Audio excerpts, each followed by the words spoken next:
Perfect. So welcome to, I believe, your last orientation for becoming a volunteer at hospice. So they leave the best for last and they do the Bell Farm team. So the next hour we'll spend with you just talking about our programs. You'll get to know who we are, the growth of our community programs. And then, of course, if you have any questions, feel free to ask at any time as well. Amy's in charge of the PowerPoint, so I will get her to do a little. Next slide. Perfect. So these are our objectives. So we will do a virtual tour of our location. Generally, we have people coming in there and we show you around, but obviously we're not able to do that tonight. So we do have a virtual tour. We'll introduce you to this wonderful social work team and office administrator. We'll talk about our volunteer opportunities and then we'll do a question and answer period. Before I get going though, I know you all know each other. We do not know you. So I would love if each of you could introduce yourself and just tell us where you're thinking of volunteering within hospice. I don't know if, why don't we do somebody starts and then when they're done, they can call on somebody else.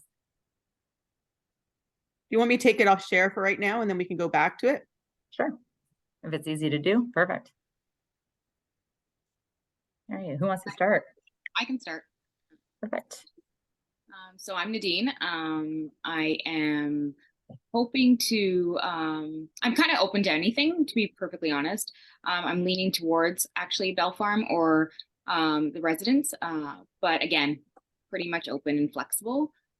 Yeah, so looking forward to it. We'll take you, Nadine. Oh, wait.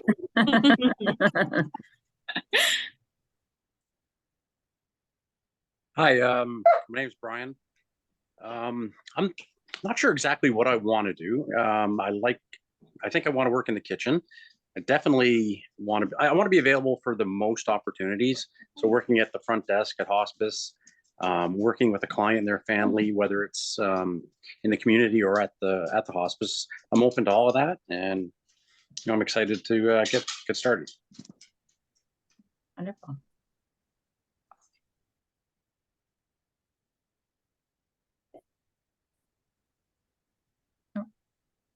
I think that's where you talk in there. I think you're muted. I'll go ahead, but I was talking to my daughter who's trying to order pizza. That's essential. That's an essential thing. I will introduce myself and then I'm going to go talk to my daughter to fix the pizza. I'm Beth. I'm an end-of-life doula. I'm also a foster parent. And I probably will want to be working in the home, working with the clients there for helping them transition for their end of life is kind of where I want to be. But I'm also willing to work with the volunteering parts and the community events because I love all that stuff too. So I don't know exactly where I'd fall totally, but I hope to fall in a few places. Wonderful.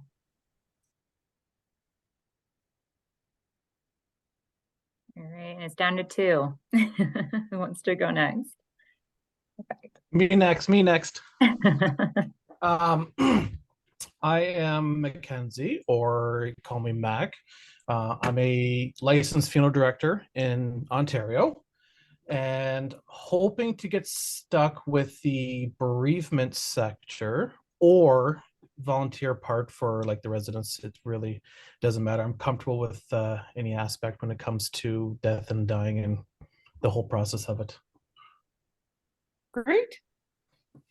I love that you said stuck with the bereavement.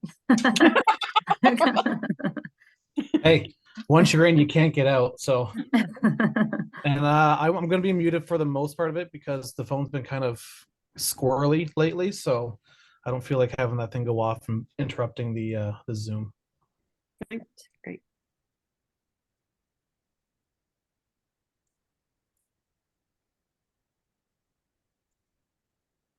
All right. Did we get everybody? Oh, Eileen, you're up. Oh, Eileen.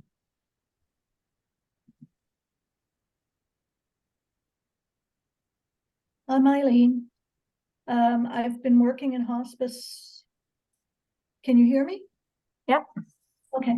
I've been working in hospice already at reception since end of November. Really enjoying it. I just thought I'd start there and see where it goes from there. Perfect. Wonderful. Thank you, everybody. We'll go back to the PowerPoint.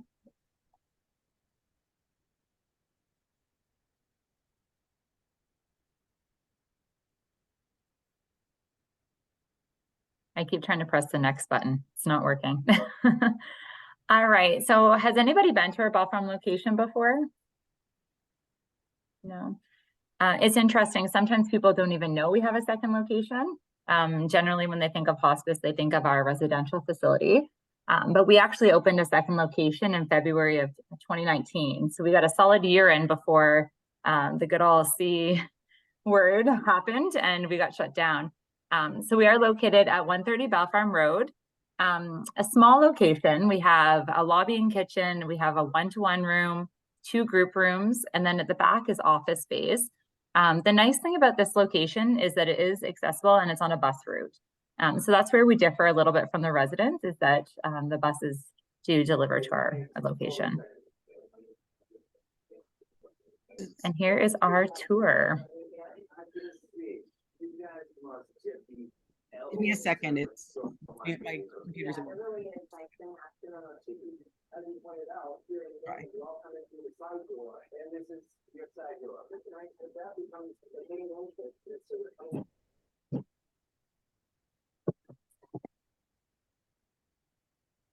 Or we won't. Just a sec.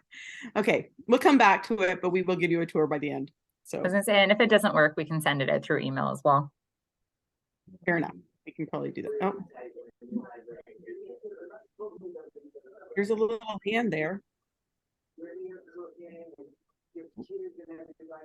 Perfect. And we have a new person. Hi, Steve.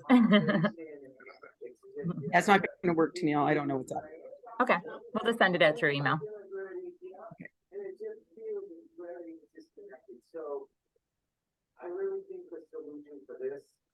So what does this team do? That's a big question.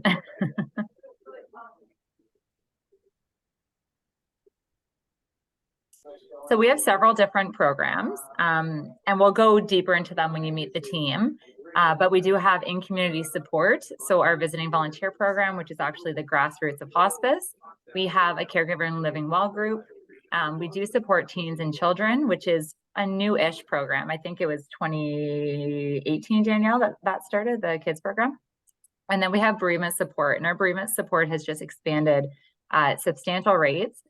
We do one-to-one, we do peer support, psychoeducational, and then we also do Smart Grief, which is workshops. And again, we can talk more about them when each person talks about their role.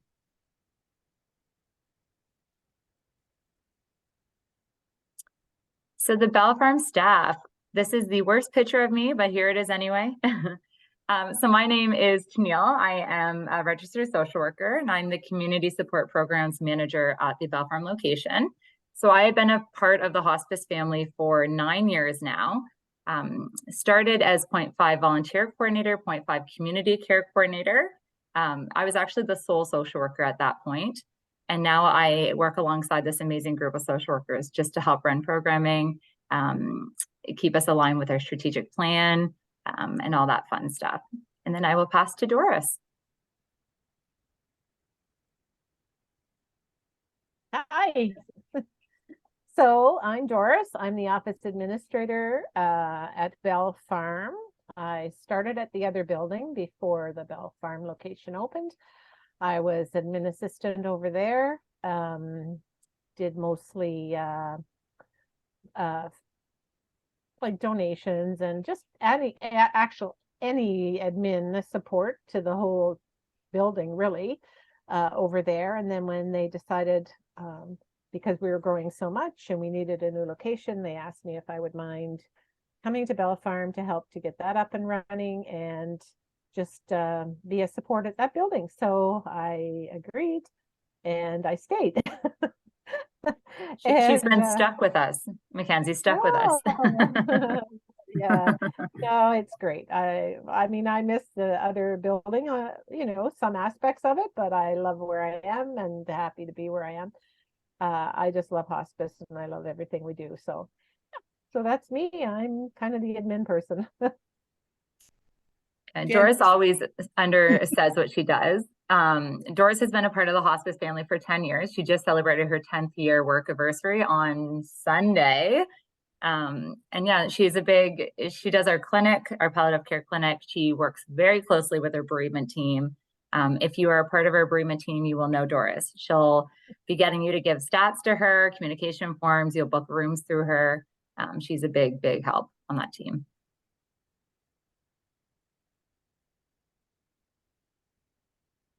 Hello, my name's Danielle. I'm a community care coordinator. So Tennille was actually my mentor when I was a student about 8 years ago. And then, there was just so much growth and, we got to work along each other as community care coordinators. So my main job is the one-to-one in-home visiting program. So that's, greeting people or meeting people in their home, terminal people in their home, just to support them at end of life. Whatever that may look like for them. Sometimes it's short term, sometimes it's long term. I've worked with people for up to 4 years before, which can be really great too, right? To have that opportunity. And then also the Caregiver and Living Well program fall under me. Do you want to describe a little bit about the Caregiver and Living Well program, Danielle? Please. I wasn't sure if we were going into that later or if now's the time. Okay. So Living Well is a group for people living with a life-limiting illness, a terminal condition. So this is a group that runs every week for a few hours on Wednesdays. So today was our Living Well day, which basically means the entire afternoon of the building is Living Well and Caregiver group. Pretty much takes up the whole building now because we've continued to expand and expand. So we have clients that come in, sometimes with their caregiver, which works out really well. So then their caregiver can come into the back room. And then we sit and we have a conversation as well. So it kind of started off, Living Well started maybe almost 8 years ago. And we just saw the need for caregiver support as well. So right now those usually hold, Living Well is around 8, 9, 10 people, and caregiver has kind of maxed out around 6. And they meet weekly. We do have 2 volunteers that facilitate each group. So that's 4 volunteers altogether. And we do all the planning together as a team, talk about what future topics they want. So we have everything from, a dietitian to a doctor to vision boards to legacy work that we do in the group together. And yeah, the Living Well group is definitely fun, lots of laughing. Sometimes I think people probably are like, wow, that must be really sad and depressing, but it's really not. You would be surprised if you walked in the building on a Wednesday afternoon to hear all the laughter and conversation and hugs and everything. So it's a really lovely group. Yeah. Thanks. Hi, everybody. So I'm Madison. So I'm on the same screen as Danielle because I do community, but really only like maybe 10%, 15%. Danielle has a very big workload. And I help sometimes in terms of doing home assessments for people and the in-home visiting volunteer program. But my role in community is pretty small. My primary role is working in bereavement. So you'll see like it says social worker. I think my title has now changed to bereavement coordinator. But social worker is also accurate because I don't only work in bereavement. Like I said, I do some community, although not a lot. It's really just to help Danielle with her caseload. Oh, it's on both screens. Okay. Oh, I didn't realize that. Okay. Well, on the community side, my role is pretty small. Like I said, it's really just helping Danielle with overflow clients. I was previously involved in helping Living Well, and I can echo everything that Danielle said. It's a really incredible program. If you're at all ever interested in facilitation, group facilitation, something like that, the Living Well program is an excellent one to be a part of. In terms of my role on the bereavement side, I mostly do adult bereavement, which includes doing assessments. So when a referral comes in, usually that person is going to speak to Doris. She fills out their basic information. She then opens our calendar and she's the manager of all of our time. She books us in with the client to meet for their assessment, which is usually from about 40 minutes to an hour, depending. We hear just kind of like the surface of their story, where they're at, how we can best support them through some of our volunteer supports. So we're always really explicit that what we do is not professional counseling. So although all of us on the bereavement team that are staff are social workers by trade, we aren't providing therapy to any of our clients. So we try to be really clear about that, because there's definitely still some confusion in the community about what we provide. Our services are really impactful, and there's great efficacy behind our group work in particular and with peer support. But sometimes people come in and they're just really thinking that they need counseling. So oftentimes there's some redirection there. Beyond doing that, I'll take on clients individually, especially if they tend to be kind of more of those traumatic cases, more people that maybe need a little bit more case management. So maybe there's a bit more on the social work end in terms of allocating other community resources for folks when they're grieving. And then I also help run what we call our psychoeducation groups. So those are groups that are loss specific for folks. So things like spousal loss is one that I have been running for quite a while now. All of our groups, we do co-facilitate with a volunteer as well. So if that were to be something of interest to you in terms of bereavement work, working in groups, certainly you could do that. We're always looking for volunteers that are willing to be trained to be co-facilitators. Definitely always looking for volunteers to be trained to take clients on one-to-one as well. So that's another opportunity.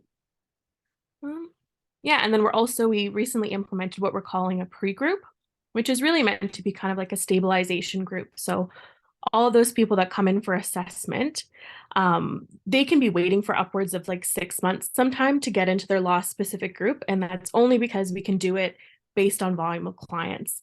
So if we only have 3 people that are, let's say, waiting for a sibling loss group, which tends to be a population we don't get as much of a volume of, they can be waiting for a really long time to access that service. So we've recently integrated this pre-group, which is meant to be a little bit of a landing place for people to kind of bridge some of that waiting time. So we really talk about grounding strategies, creating wellness plans, being in that conversation in terms of the normalization of grief. So that's something recent that we're running once a month so far. I think that's mostly it. Okay. Excellent. Thanks, Madison. Amy, do you want to go first? No, it's up to you. Yes. Fine. Okay. So as you see on the screen to the left, there's a disheveled looking human being. That is me, Colleen. True story. I look like that in real life too. It's a good time. But my role with hospice is bereavement coordinator. I started as a program assistant and then got bumped up to the big leagues and became, bereavement coordinator. So part of my role with hospice is completing intakes along with Madison and Amy. And I also oversee the Ended Beginnings program, which is for perinatal loss. And I provide support to youth and oversee the youth part of the children and teens program. And I oversee the peer support groups, or so things like book club, walking group, writers club, the list goes on. And then, so I oversee that in Barrie and then soon to be Innisfil as well. So that is all. Is that all? Because you do a lot. So my name's Amy Pritzker, and I am a social worker by trade, but I'm a bereavement services coordinator, which is a bit of a misnomer because actually the bulk of my work right now is doing education. So yeah, I do, along with Madison and Colleen, I do one-on-one assessments, and then I also do some psychoeducational groups. So I've been running the adult child loss group and also young parent loss group. We tend to allocate them, again, like Madison said, around loss and loss specific. But now we're trying to think about knowing that the nature of families is kind of shifting. We're looking at how do we jazz things up a little bit. But anyways, and we'll get into that at some other point in time. So yeah, so I do bereavement and education. I'm also an advanced care planning champion in the region. So you'll hear that term a lot about advanced care planning, especially as April approaches and Advanced Care Planning Day comes to be. And that's pretty much my role. So if any of you take Bereavement 101, you will see my face. I know, Beth, you've taken it. And yeah, I look forward to seeing you in those courses.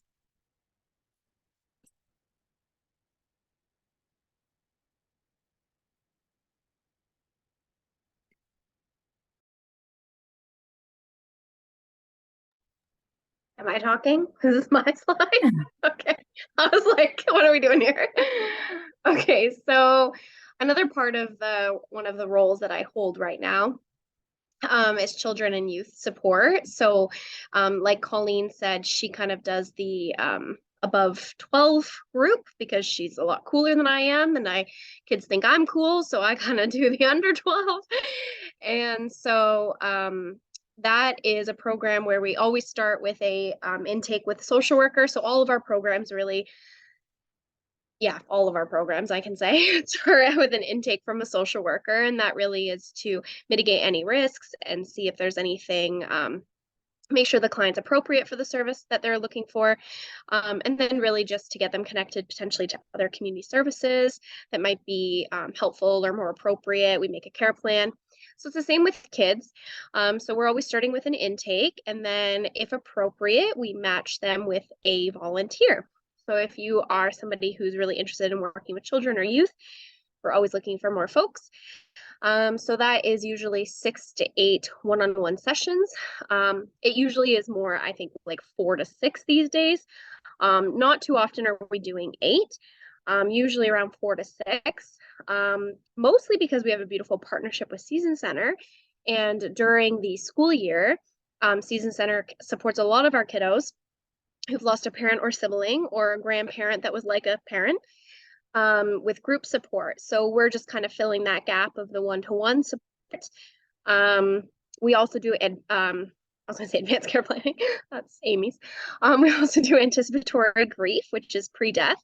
So for example, if I had a family in the community that I had met and they had children, and let's say the parent was dying, that would be really wraparound support. So we'd support each of the children, we'd support both parents.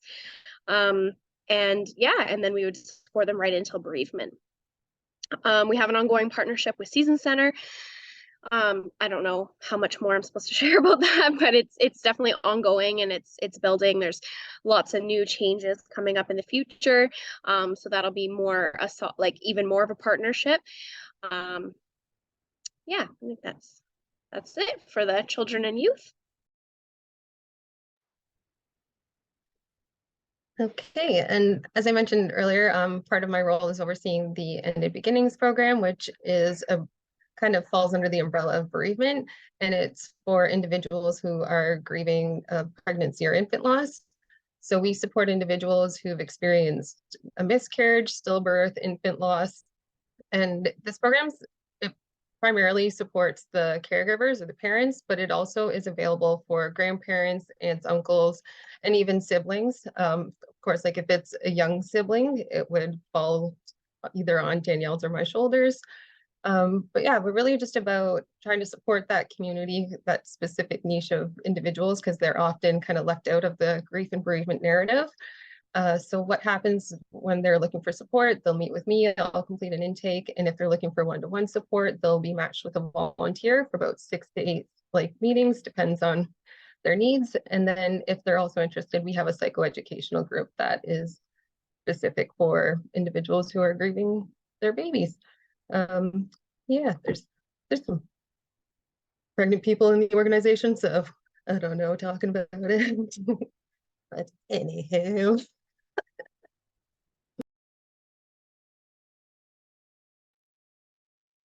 Perfect. So I know everyone had mentioned potential volunteer roles within all of our programs, and we 100% can utilize volunteers throughout everything we do. However, if we could pinpoint exactly what our volunteer needs are, this would be it. We are always looking for additional in-home visiting volunteers. So again, these are the volunteers going into the home through Danielle's program. Once a week, a couple hours. This program tends to work really well for individuals who are working still because they can base it on their work schedule. We have some homes of individuals who smoke. So if you're comfortable going into that type of environment, that would be amazing. We do have a policy that people can't smoke when you're there, but as we know, when people smoke in their homes, sometimes it gets onto, curtains and couches and carpets. So there is a smell. We also have some clients that experience mental health. So again, if you're having an experience with mental health, if you have any education on mental health, we could utilize you there as well. When I say mental health, I cannot tell you enough that I don't mean anyone unsafe. Generally, when volunteers are matched with clients, there's multiple steps that happen prior to a volunteer being in place. One of Danielle's main roles when she does an intake is to do a safety check to make sure the home is safe for a volunteer and appropriate for a volunteer. Also, I believe it was Madison who mentioned we need bereavement 101 volunteers. Again, a huge need right now. We will never throw you in there without mentorship and support and guidance. So don't think that, you know, we'll throw you a client and you'll never hear from hospice again, because I know that can be an intimidating role. But again, if you're interested in just supporting people for 6 to 8 sessions, we could definitely utilize your support there.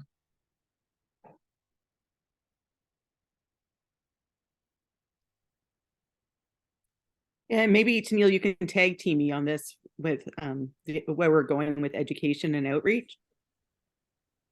With the bereavement? Yeah, well, with everything. Where are we going with our education and outreach? Yeah, so interestingly enough, as we know, COVID has thrown a little bit of a wrench into life, and pre-COVID and post-COVID or current COVID, it looks very different. And one of the things that we're getting requests for more often is community education. And one of the reasons is that a lot of healthcare workers are needing some additional sustainability in education. So Amy is a very talented and brilliant educator. So we've kind of brought her more to the education side.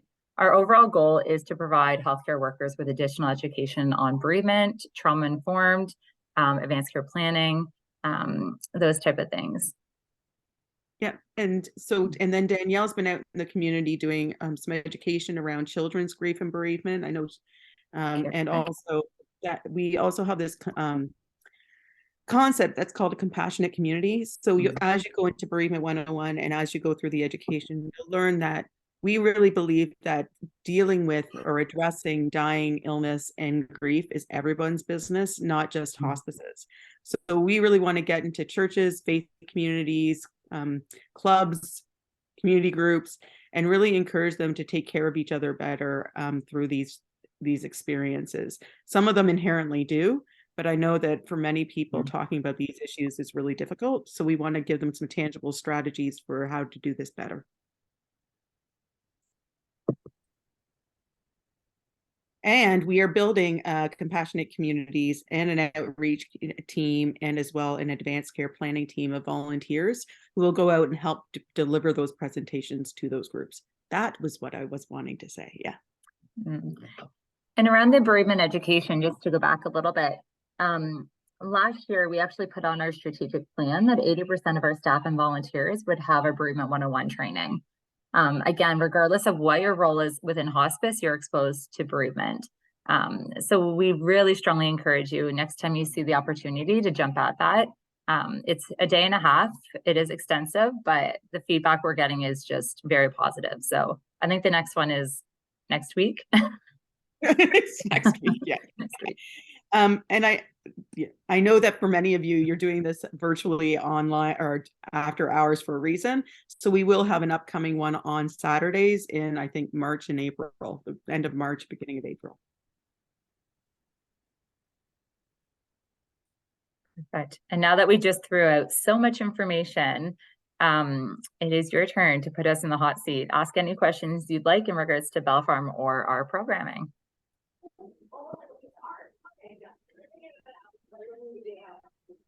I didn't realize how much you did.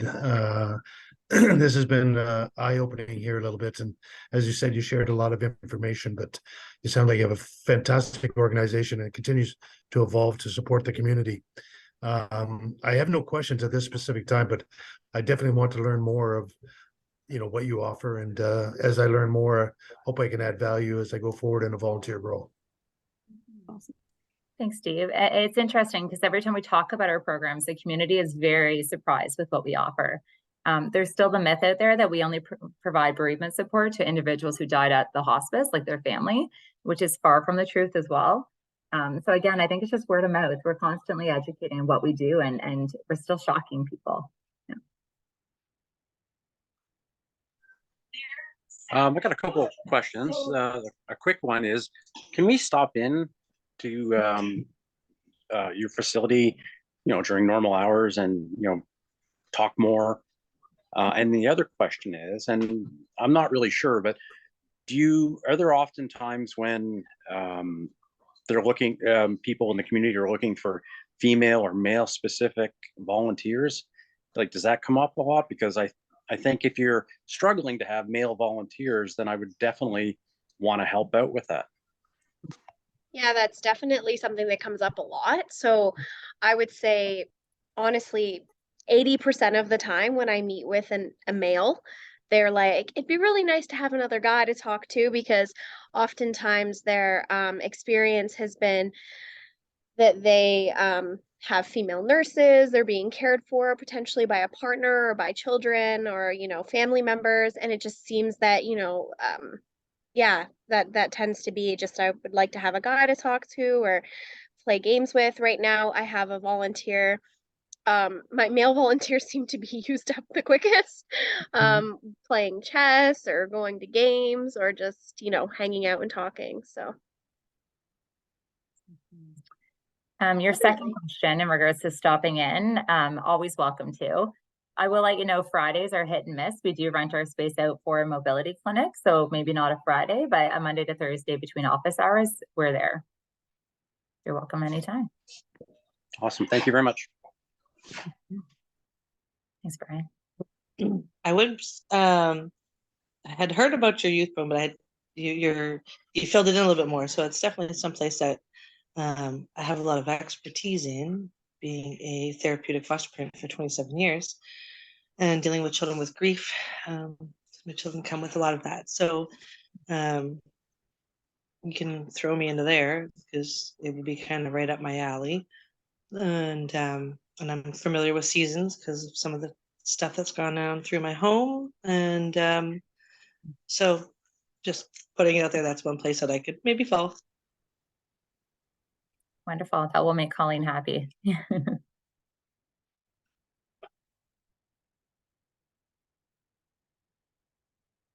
Perfect. I wanted to introduce you to the service dog Oh. because I moved to the couch and this is her at the end of a long day. Yeah, she looks like all of us, right? At the end of a long day. Yeah, have you met Kyle before? She's You might have met definitely Daisy. lives a good life. So if you're at the residence, you probably have seen Daisy. She's there 3 days a week. Kyle's there Monday, Friday, right? Monday, Friday. And then she spends Tuesday, Wednesday, Thursday with us at Bell Farm. So she's our baby. We're all her favorite aunties. We take turns.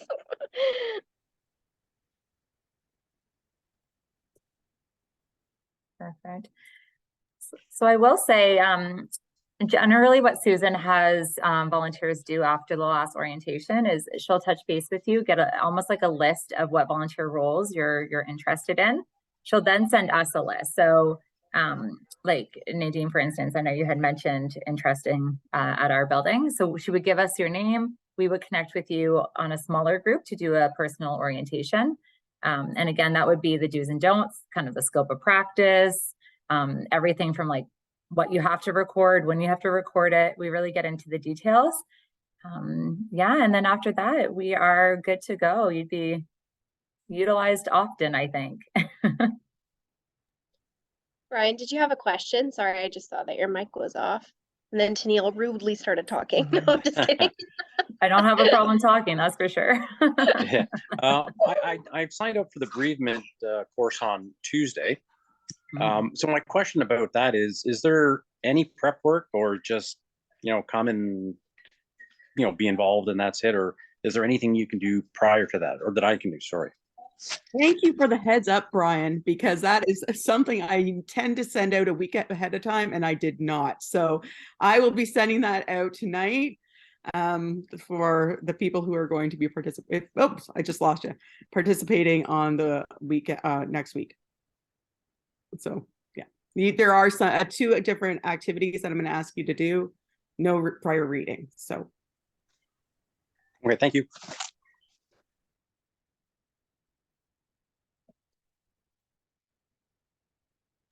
Don't put that in my your feedback form.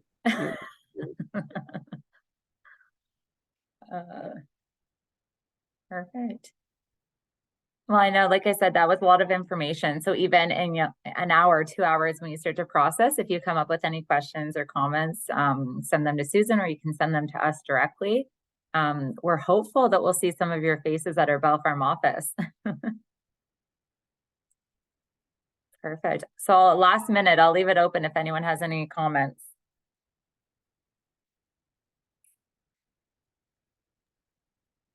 You guys, it was easy for us. All right, perfect. All right, we'll let you go then, 20 minutes early. Thank you. Nice to meet Thank you. everybody.